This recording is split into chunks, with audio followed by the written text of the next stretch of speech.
Hello guys, അപ്പോൾ എല്ലാവർക്കും ചാനലിലേക്ക് സ്വാഗതം കേട്ടോ. അപ്പോൾ ഇന്നത്തെ വീഡിയോ എന്ന് പറയുന്നത് ചോറ്റാനിക്കര ക്ഷേത്രത്തിലെ ദേവിക്ക് നടത്തുന്ന പ്രധാന വഴിപാടുകളിൽ ഒന്നായിട്ടുള്ള മണ്ഡപത്തിൽ പാട്ട് എന്ന് പറയുന്ന വഴിപാടിനെ കുറിച്ചാണ് പറയാൻ വേണ്ടി പോകുന്നത്. അപ്പോൾ എന്തായാലും നേരെ വീഡിയോയിലേക്ക് പോയാലോ.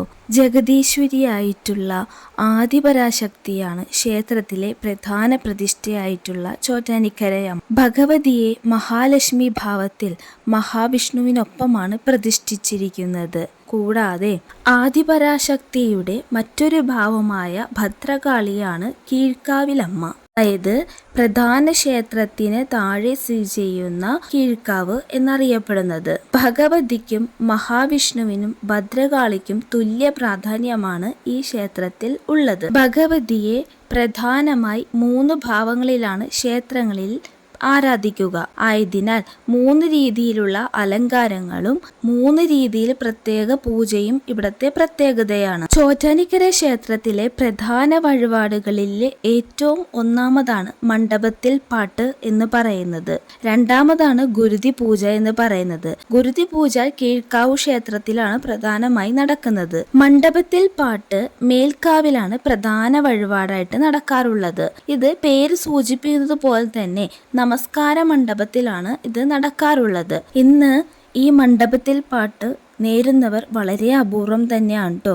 കാരണം വൻ ചെലവോട് കൂടിയിട്ടുള്ളൊരു വഴിപാട് ആയതുകൊണ്ടാണ്. ഈ പാട്ട് നടക്കുന്ന ദിവസം കുരുത്തോലയും മാവ്, പ്ലാവ് തുടങ്ങിയ മരങ്ങളുടെ ഇലകളും പുണ്യ പുഷ്പങ്ങളും കൊണ്ട് മണ്ഡപം പൂർണ്ണമായും അലങ്കരിച്ചിട്ടുണ്ടാവും. കൂടാതെ മണ്ഡപത്തിൽ നിരവധി വിളക്കുകളും ചന്ദനത്തിരി, കർപ്പൂരം തുടങ്ങിയവയും കൊളുത്തുവെച്ചിട്ടുണ്ടാവും. ശ്രീകോവിലിൽ നടക്കുന്ന സകല പൂജകളും ഈ സമയത്ത് മണ്ഡപത്തിലും ഉണ്ടാകും. ദേവിയുടെ ചൈതന്യത്തിൽ അല്പം മണ്ഡപത്തിലേക്കും ആവാഹിച്ച ശേഷമാണ് പാട്ട് തുടങ്ങുക.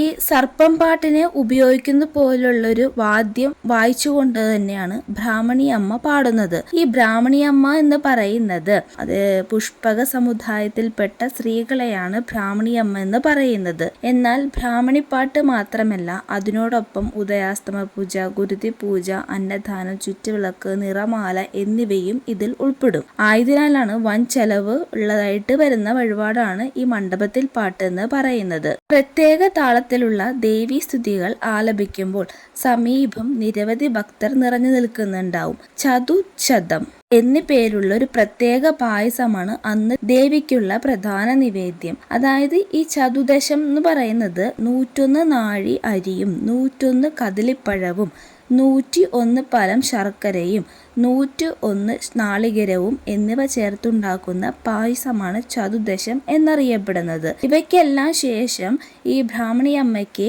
അവർക്ക് അർഹതപ്പെടുന്ന രീതിയിലുള്ള ദക്ഷിണ നൽകുന്നതോടുകൂടി ആ ചടങ്ങ് പൂർത്തിയാവുകയാണ് ചെയ്യുന്നത്. ഇന്നത്തെ വീഡിയോ എല്ലാവർക്കും ഇഷ്ടമായെന്ന് വിചാരിക്കുന്നു കേട്ടോ. അപ്പോൾ ഇതുപോലുള്ള നല്ല നല്ല വീഡിയോസ് ആയിട്ട് ഇനിയും വരേക്കും. Bye bye, see U.